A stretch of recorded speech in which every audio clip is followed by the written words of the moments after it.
Good morning. Today we are going to be practicing for chapter 8. Remember that you want to be able to work this out by yourself first, then come back and just double check your answers and see what you did incorrectly. So let's get started for problem number 1. For problem number 1, I have an equation. It says find the solution or solutions to the following equation. First thing I need to realize is that we have an equation. Now remember that the first thing that you want to do when we have an equation is to factor the denominator.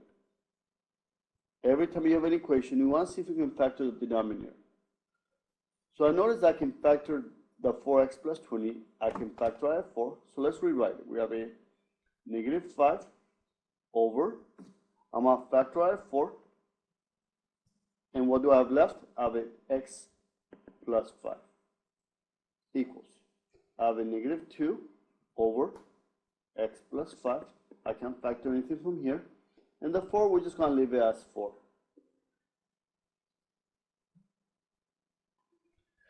Now, before I start to solve it, I want to be able to find my restrictions.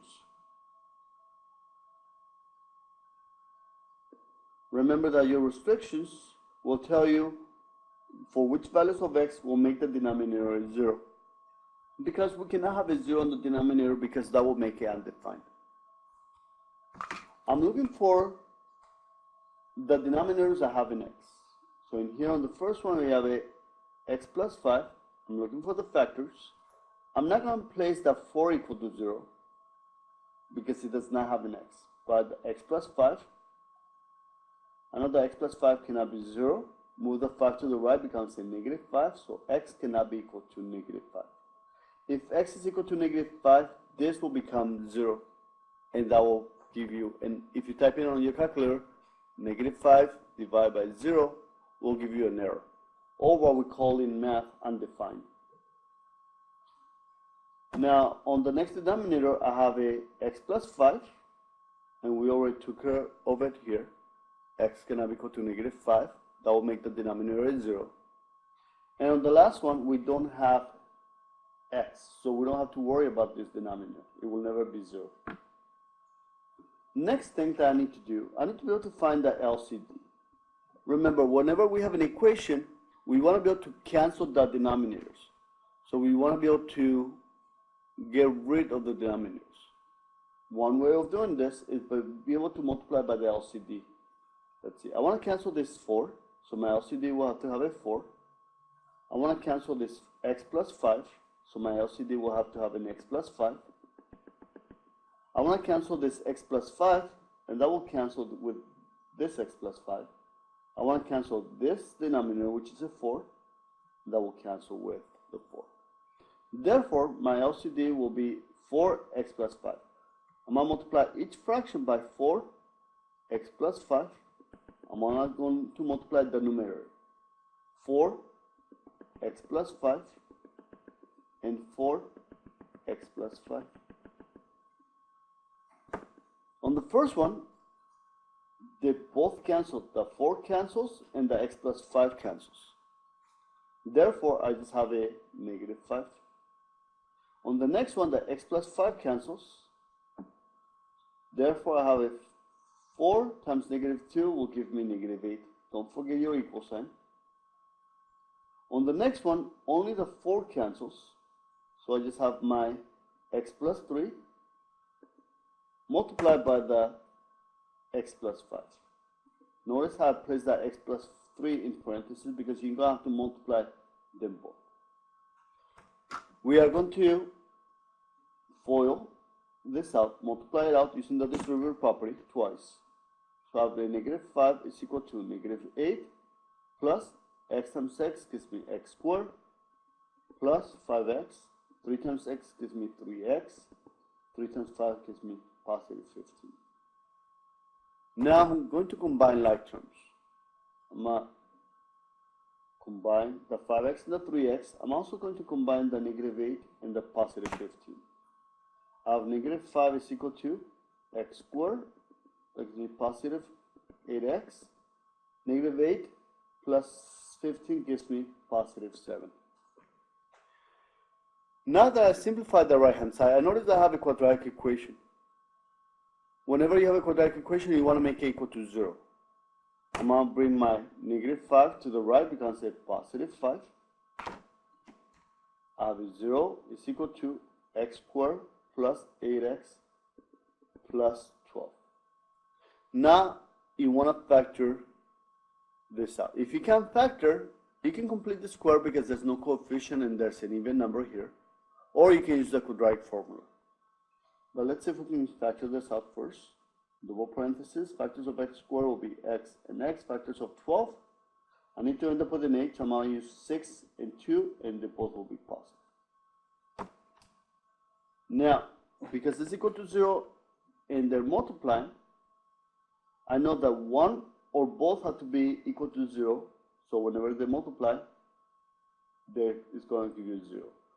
Therefore, I can use my 0 product property. I'm going to use my x plus 6 equal to 0, x plus 2 equal to 0. Move my 6 to the right, becomes a -6. Or you can have subtract 6 on both sides. Move my 2 to the right, becomes a -2.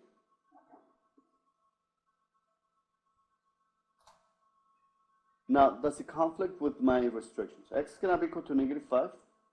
This is fine. X cannot equal to -2. Therefore, this is fine. Remember to do your restrictions and also to provide the LCD so that way I can just see if you actually understand it. Problem number 2. On problem number 2, we also have an equation. Before we start, we want to be able to factor the denominators. So I see an x squared. I know I can factor my x squared as x times x. So I'm basically just separate. Before I start to solve it, I'm going to find my restrictions. My denominator cannot be 0. Therefore, let me start with this denominator. X cannot be 0. Nothing to solve, so basically x cannot be equal to 0. Because if you have a 0, that will give you an error or an undefined. On the next denominator, the x cannot be 0, which is right here, and the other x cannot be equal to 0, which is right. The 9 does not have a denominator, so we don't have to worry about it. Now I need to be able to find my LCD. My LCD, remember, the whole purpose of the LCD is to be able to find what do I need to multiply by each one of them so the denominator cancels. So I need to cancel this x. My LCD will be x. Within the same denominator, there are two x's, and I need to cancel them both. So I'm going to multiply by x and x. On the last denominator, I have an x, and that will cancel with the first one. So therefore, my LCD will be x times x. I'm going to multiply each one by x times x, each fraction x times x, x times x.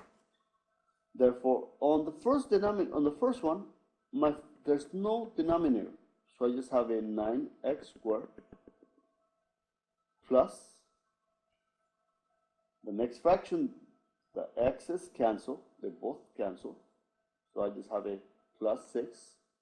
On the last one, 1x cancel, so I just have 21 plus times x gives me 21x.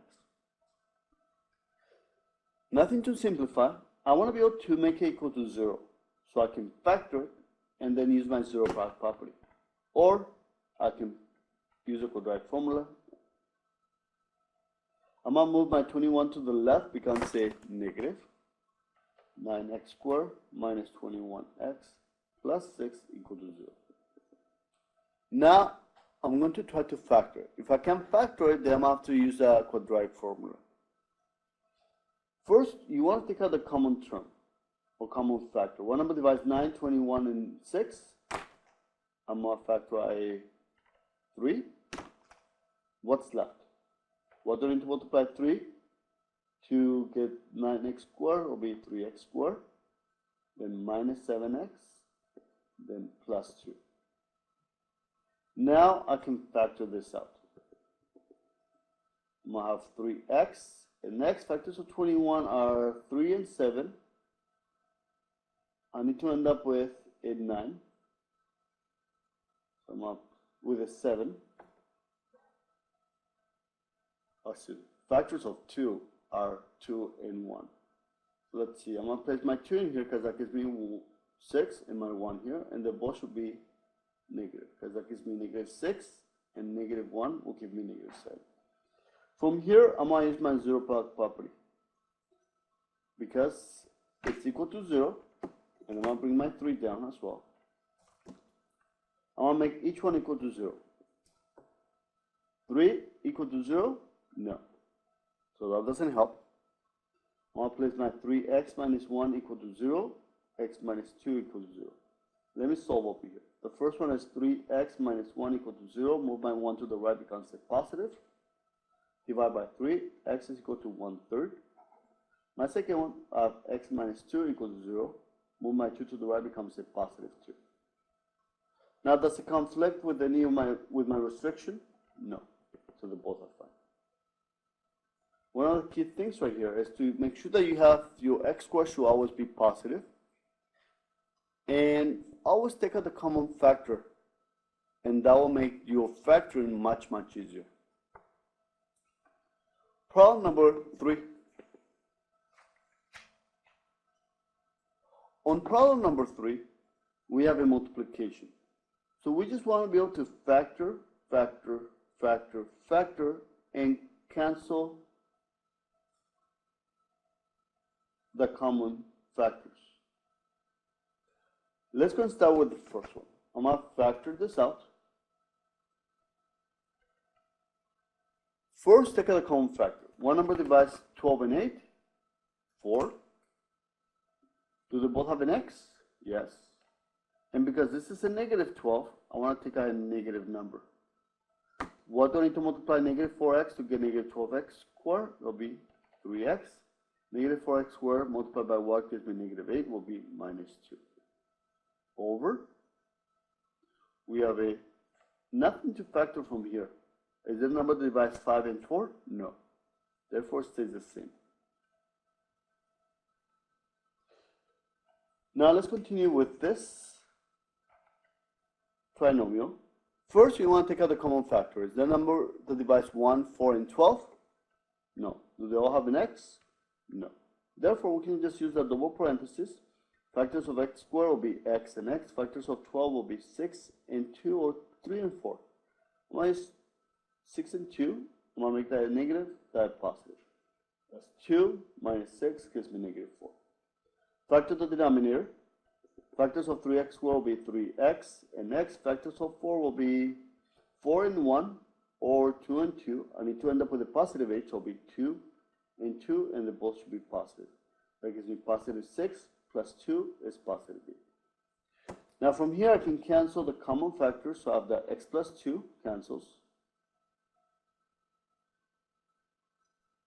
And x plus 2, that doesn't cancel, so let's see. Let me double check my work.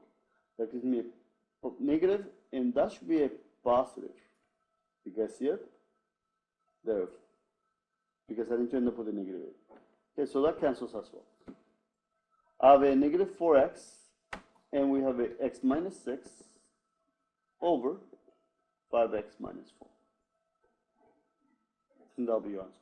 Now remember, you cannot cancel the negative 4 because this is a whole factor. If you want it to cancel, it has to be exactly 5x minus 4. And just be careful with your factoring.